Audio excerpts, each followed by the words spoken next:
আসসালামু আলাইকুম। আমি আফরিন সুলতানা, পঞ্চম শ্রেণীর গণিত বিষয়ের উপরে আজকের অনলাইন ক্লাস শুরু করছি। আজ আমরা অধ্যায় 7 দশমিক ভগ্নাংশ নিয়ে আলোচনা করব। তাহলে চলো শুরু করা যাক।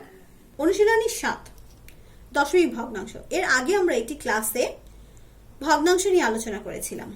আজ আমরা দশমিক ভগ্নাংশ নিয়ে আলোচনা করব। দশমিক ভগ্নাংশ সম্বন্ধে জানতে হলে আমাদের প্রথমে দশমিক সংখ্যা কি সেটা জানতে হবে। আমরা একটি সংখ্যা লিখি, মনে করি এরকম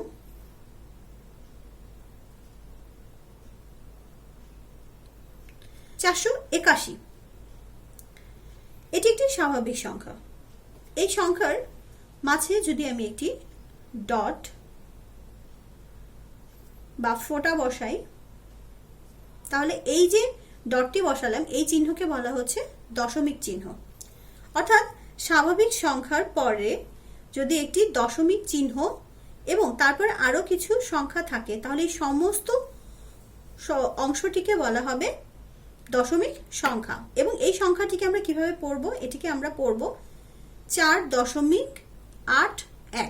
দশমিকের পরে যে সংখ্যাগুলো আছে সেগুলোকে আমরা সবসময়, এটাকে আমরা 81 পড়তে পারবো না, এটাকে আমাদের 81 পড়তে হবে। আচ্ছা, এবার আমরা এটা নিয়ে আরেকটু বিস্তারিত দেখব। 342 এটি একটি স্বাভাবিক সংখ্যা। এই সংখ্যাটির এককের বাম পাশে যে সংখ্যাটি আছে এটি হচ্ছে 4 এবং তারপরে আছে 3। তো আমরা যদি এইটিকে পড়ি স্থানাঙ্ক হিসেবে, এদের স্থানাঙ্ক নির্ধারণ করি, তাহলে 2 হচ্ছে একক, তারপরে হচ্ছে দশক, তারপরে হচ্ছে শতক। অনুরূপভাবে দশমিকের পরের অঙ্কটিকে বলা হয় দশমাংশ, তারপরেরটিকে শতাংশ এবং তারপরেরটিকে বলা হয় সহস্রাংশ। এভাবে আগায়। এখন আমরা জানি যে এককে, যেমন এখানে এককে হচ্ছে 1 দ্বারা গুণ হয়, দশকে 10 দ্বারা গুণ হয়, শতকের বেলায় 100 দ্বারা গুণ হবে। অর্থাৎ এখন যদি আমি এটাকে লিখি গুণ করার পরে, এখন এই তিনটি সংখ্যাকে যদি আমি যোগ করে দিই, তাহলে আমরা পাবো দশমিক সংখ্যা এবং স্বাভাবিক সংখ্যার মধ্যে পার্থক্য হচ্ছে এই যে স্বাভাবিক সংখ্যায় আমরা একক, দশক, শতক এগুলো এককের সাথে, একক স্থানাঙ্কের সাথে 1 গুণ হয়, দশকের সাথে 10 গুণ হয়, শতক স্থানাঙ্কের সাথে 100 গুণ হয় এবং হাজার হলে এরকম হাজারটার সাথে 1000 গুণ হবে, এভাবে গুণ হতে থাকে। আর দশমিকের পরের যে অংশটা থাকে সেক্ষেত্রে তাতে ভাগ হয়। অর্থাৎ এখানে যে 1 আছে, এই 1 সাথে 10 ভাগ হবে। তারপরে আছে 9 এর সাথে, এটা শতাংশ, শতাংশের বেলায় 100 এবং সহস্রাংশের বেলায় 1000 দ্বারা ভাগ হবে।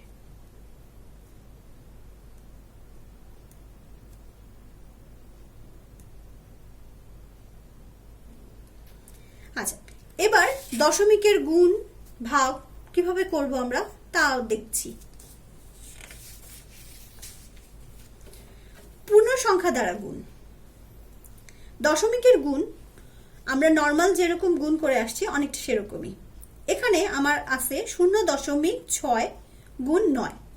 প্রথমে আমি দশমিক ছাড়া সংখ্যাটিকে চিন্তা করব। দশমিক ছাড়া এখানে আমি, তাহলে 6 হবে 9, তাহলে আমরা এখানে লিখবো হচ্ছে 6 নং 54। এখন আমরা দশমিক বসাবো। দশমিকের পরে কয়টি সংখ্যা আছে? একটি সংখ্যা। তাহলে এই দিক থেকে আমাদের ডান দিক থেকে সেটাকে গুনতে হবে। দশমিকের পর দশমিককে, অর্থাৎ তাহলে আমরা পাচ্ছি এরকম 5.4। অনুরূপভাবে এটি, তাহলে আমরা দশমিক ছাড়া প্রথমে চিন্তা করব 6। এবার ডান দিক থেকে যদি আমি গুনি তাহলে 1 2 3 দশমিকের পরে 3টি ঘর আছে। তাহলে আমাকে এখানে প্রথমে আরো 2টি শূন্য বসাতে হবে এবং এরপর এখানে একটি দশমিক বসবে।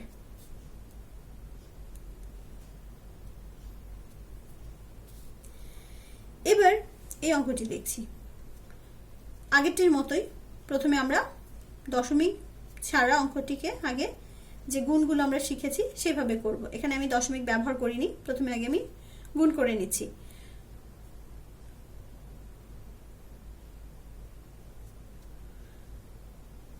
হাতে মার 1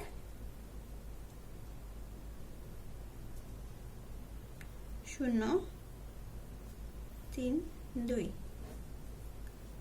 8 6 3। ডান দিক যদি এখানে গুনি দশমিকের পর একটি ঘর রয়েছে, তাহলে এখানে দশমিক বসবে, অর্থাৎ এটি হবে হচ্ছে 36.8। আচ্ছা, এবার এটি ছিল দশমিক সংখ্যাকে পূর্ণ সংখ্যা দিয়ে গুণ করা। এবার আমরা একটা অঙ্ক দেখব।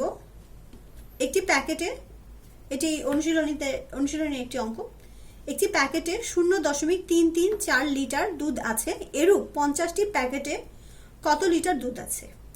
একটি প্যাকেটে দুধ আছে 0.334 লিটার, সুতরাং 50টি প্যাকেটে দুধ আছে, এটা গুণ হবে।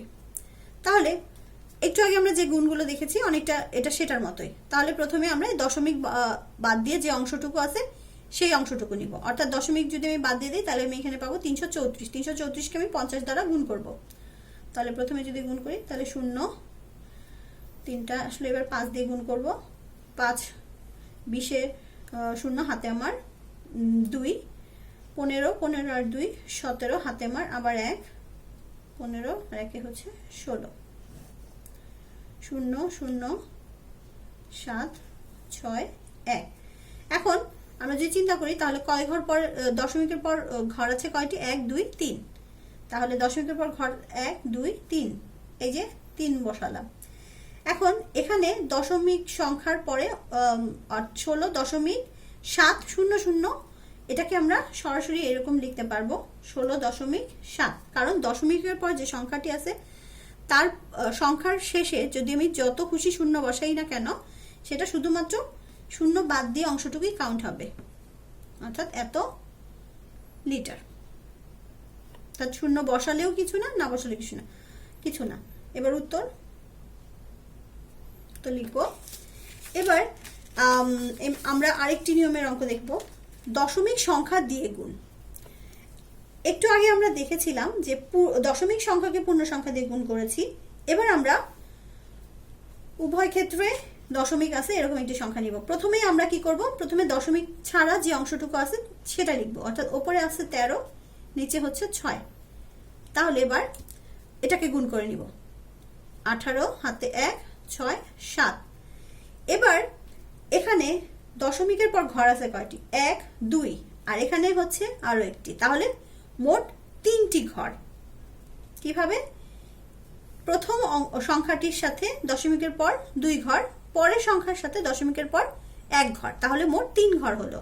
তাহলে এখানে 1 2, তাহলে একটি শূন্য বসাবো, অর্থাৎ আমার উত্তর হবে 0.078। এই যে দশমিকের আগে যে শূন্য, এটার কোনো দাম নেই, এটা আমরা জাস্ট মানে সুন্দর যাতে দেখায় সেজন্যই লিখেছি। এবার 100 বা 10 দ্বারা গুণ, 10 এবং 100 দ্বারা গুণ, এটিকে আমরা নর্মাল নিয়মেও করতে পারি, আবার এটিকে একটা সহজ নিয়মে করতে পারি। যখনই আমাকে এরকম 100 দিয়ে বা 10 দিয়ে গুণ করতে বলবে তখন আমি একটি সহজ বুদ্ধি করতে পারি। এই যেখানে লেখা হয়েছে, যখন 10 এবং 100 দ্বারা গুণ করা হয় তখন গুণকে যত সংখ্যক শূন্য থাকে দশমিক সংখ্যার ডান পাশে তত ঘর সরে যাবে, অর্থাৎ এখানে শূন্য আছে কয়টি? 2টি, তাহলে ডান পাশে 2 ঘর সরে যাবে, অর্থাৎ 3 7 4 8। দশমিকটা কোথায় ছিল? এখানে। দশমিকটা সরে 2 ঘর সরে আসবে, অর্থাৎ উত্তর হবে এটি। তেমনি এটিকেও আমরা এভাবে লিখতে পারি। এই নিয়ম ছাড়া এই অঙ্কটি আরো একটি নিয়মে করা যায়। সেটি কিভাবে? আমরা প্রথমে এখানে কি করব, দশমিক ছাড়া এটাকে চিন্তা করব। এই তো আমরা নর্মাল গুণের সময় জানি যে যখন এরকম থাকে তাহলে তখন আমরা কি করি, শুধু শূন্যগুলোকে অ্যাড করে দিই। এবার দশমিক পর ঘর আছে কয়টি? 3টি, 1 2 3। তাহলে বসাই 1 2 3। তো এটা লেখাও যা উত্তর। অনুরূপ ভাবে আমরা এটা করতে পারি কিভাবে, দশমিক বাদে চিন্তা করি যদি আমি,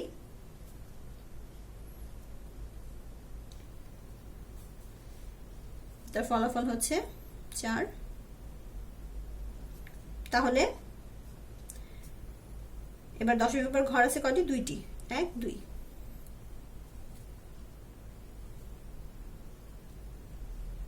এটাকে আমরা এভাবে লিখতে পারবো।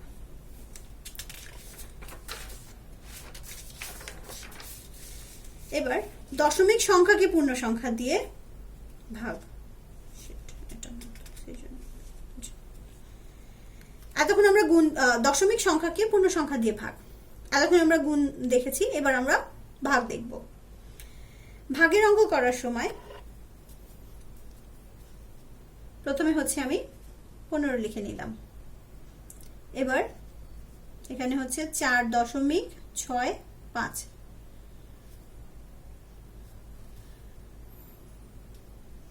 প্রথমে 4-এর মধ্যে দশমিকের আগের যে অংশটুকু আছে সেটাকে যদি আমি চিন্তা করি তাহলে কি করতে হবে, তাহলে 4 যায় না।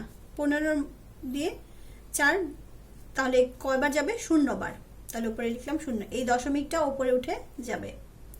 এবার এখান থেকে বিয়োগ করলে 4, এই 6 নামিয়ে নিয়ে আসি। তাহলে এটা কয়বার যাবে? 3 বার।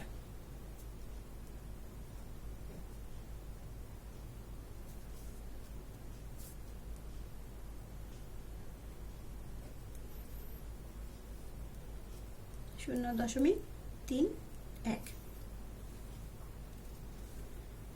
আবার এটিকে আরেকভাবে করা যায়, দশমিক ছাড়া যদি আমি চিন্তা করি।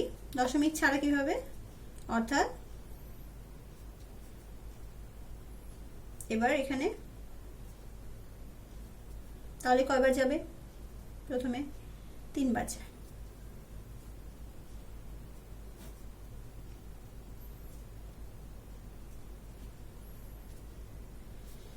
এবার দশমিকের পর ঘর কয়টা আসছে? 2টি। তাহলে এখানে উত্তরের সময় এখানে লিখতে হবে। এই নিয়মেও করলে চলবে, এই নিয়মে করলেও চলবে। এবার এটা দেখি, তাহলে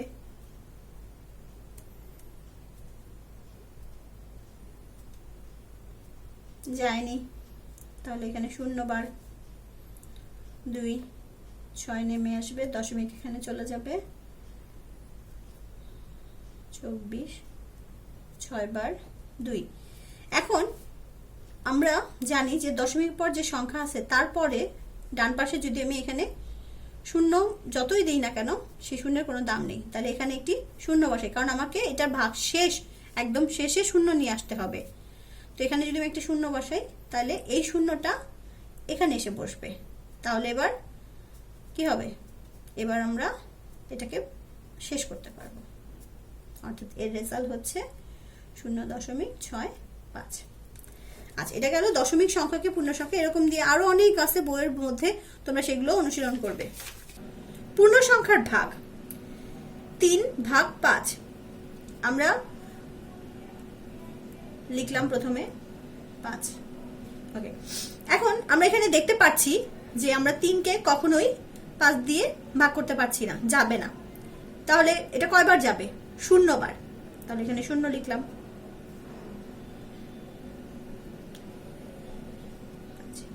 এখানে 0, এখানে একটা দশমিক বসালাম। এই যে দশমিকটা বসিয়েছি এটার জন্য আমরা এখন এখানে কি করতে পারবো? 0 দিতে পারবো। এখন আমাদের এটা 5 6 30 সমান সমান এটা হবে 0.6। এবার দ্বিতীয়টি, এই অঙ্কটি আমরা এভাবে লিখতে পারি। এবার এদেরকে একই রাশি দ্বারা ওপরে এবং নিচে লব এবং হরকে আমরা গুণ করব। মানে আমরা 10 দিয়ে এটাকে গুণ করলাম। 10 দিয়ে যখন গুণ করছি, ওপরে হয়ে যাবে 90, নিচে হয়ে যাবে 18। তাহলে 18 দিয়ে যদি 90কে কাটি তাহলে হচ্ছে 5। তাহলে এটার উত্তর হবে 5। আচ্ছা, এখন এখানে আমি দুটোতেই দশমিক আছে এরকম দুটো একটা সংখ্যা ভাগ নিয়েছি, যেখানে হচ্ছে আমাকে যেটা ভাগ করব সেটাও দশমিকে, যাকে ভাগ করব সেও দশমিক সংখ্যা। এটাকে আমরা ওপরে নিচে করে লিখে নিব লব আর হর আকারে। তাহলে একে আমরা একই রাশি দ্বারা গুণ করব। একই রাশি মানে হচ্ছে 10 বা 100 দ্বারা গুণ করব।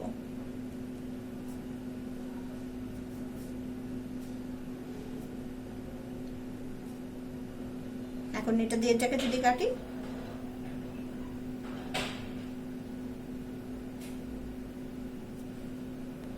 6 টা 48, সো এটা ফলাফল হবে 8।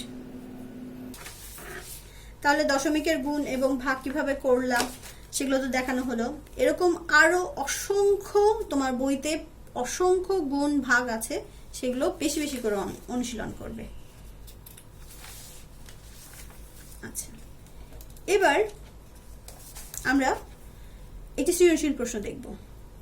প্রশ্নটি হচ্ছে, শিহাব বাজার থেকে 40 টাকা দরে মানে হচ্ছে দামে, 40 টাকা দামে বা দরে আমি যাই বলি না কেন, দরে 7.5 কেজি চাল, 150 টাকা দরে 0.5 কেজি ডাল এবং 30 টাকা দরে 2.5 কেজি সবজি কিনলো। সে ক নম্বর, সে কত টাকার চাল কিনলো? খ, সে কত টাকার সবজি কিনলো? গ, সে মোট কত টাকার বাজার করলো? প্রথমে ক, সে মোট কত টাকার চাল কিনলো। তাহলে 1 কেজি চালের দাম কত ছিল? 1 কেজি চালের দাম ছিল 40 টাকা। তাহলে আমরা লিখব 1 কেজি চালের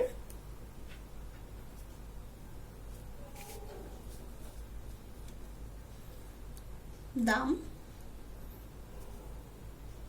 40 টাকা। সুতরাং কয় কেজি? 7.5 কেজি চালের দাম 7.5। একটু আগে আমরা শিখেছি যে আমরা দশমিকটা না নিয়ে গুণটাকে চিন্তা করব। প্রথমে হচ্ছে আমার 75 আর এখানে হচ্ছে 40। তাহলে 0 0, এই 0, 20 এর 0 হাতে আমার 2,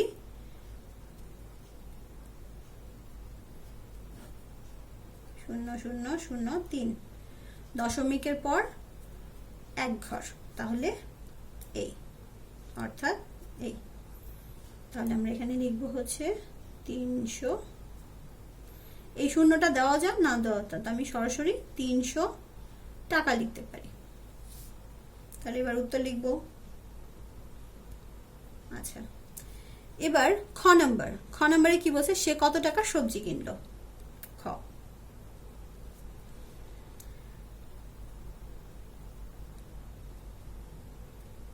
সে 1 কেজি সবজি কিনেছে, এই যে 30 টাকা দরে, 30 টাকা দরে 2.5 কেজি সবজি কিনেছে। তাহলে 1 কেজি সবজির দাম কত? 1 কেজি সবজির দাম 30 টাকা। সুতরাং 2.5, সুতরাং 2.5 কেজি সবজির দাম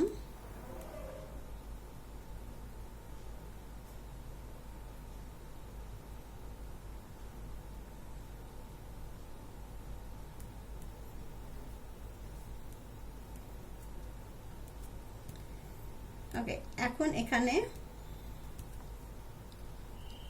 অনুরূপভাবে আমরা যেভাবে শিখেছি, প্রথমে 30, 25, 0, 15 শূন্য, তারপর আবার 0 6 0 5 7, দশমিকের পর ঘর আছে কয়টি? একটি, তাহলে হচ্ছে এই। এবার 75 টাকা।